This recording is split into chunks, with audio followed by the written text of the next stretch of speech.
Hello and welcome back to another exciting week of model horse judging. This week we have the same horses as last week. However, we will be judging on original, finish, plastic collectability. The class is again Mustangs. All of these horses suit their breed standard, so that's not going to be a consideration. We judge collectability based on rarity, age, condition, desirability, and overall impression. So all these horses in collectability classes are required to have their collectability documentation on the table with them.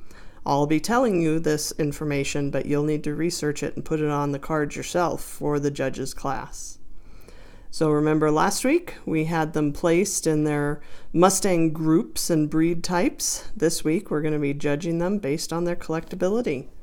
It was a really tough class this week, and different judges will place this differently, but I'll give you the reasons that I chose to place the class this way. I chose my first place horse in original finish plastic Mustang collectability as my Fighting Stallion. The Fighting Stallion was sculpted in 1961 by Chris Hess. This particular guy, well, the Alabaster was made from 1961 through 1985 in a variety of different finishes. This particular guy is a base coat chalky.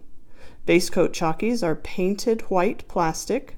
They generally date to the mid-1970s, and this particular horse dates to that era. He has the USA mark over his Breyer stamp, and he has little hoof pad remnants, so that kind of narrows him down to the early 1970s. So this might be a very early chalky.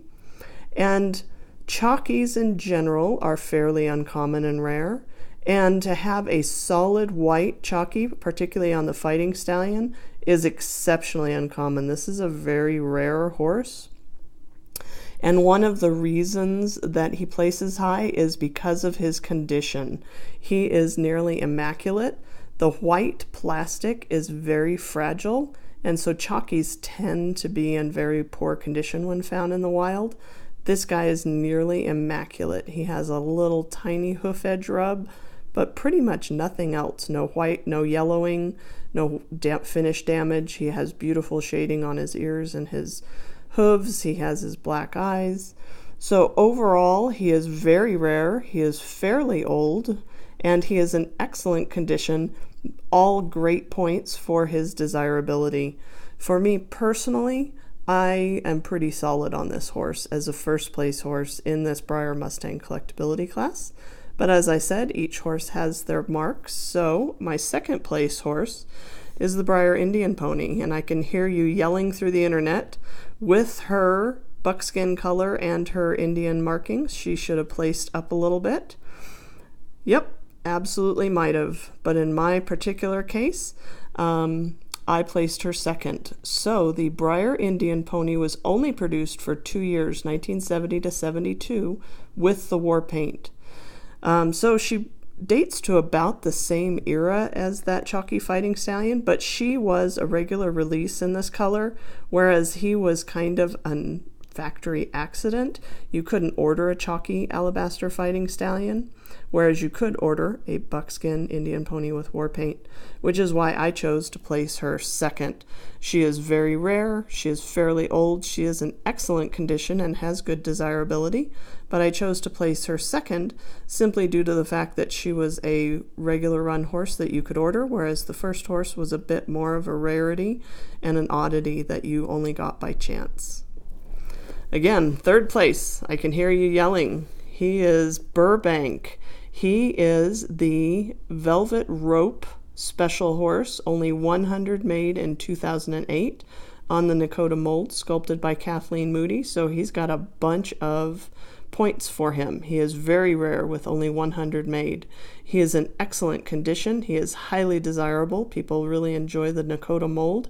And that color on him, that Appaloosa roan color, is absolutely stunning. So he is got a lot of great points, but I'm a vintage kind of girl, so that age is what knocked him down in my personal placings. Maybe if he would have had a few more of those Velvet Rope ephemera or tchotchkes that you got with him, maybe might have placed him up a little bit. But for me personally, I chose to place this horse third. He is very rare. He is in good condition. He is highly desirable, but I'm a vintage fan, so I chose to place him third for that reason. Fourth place.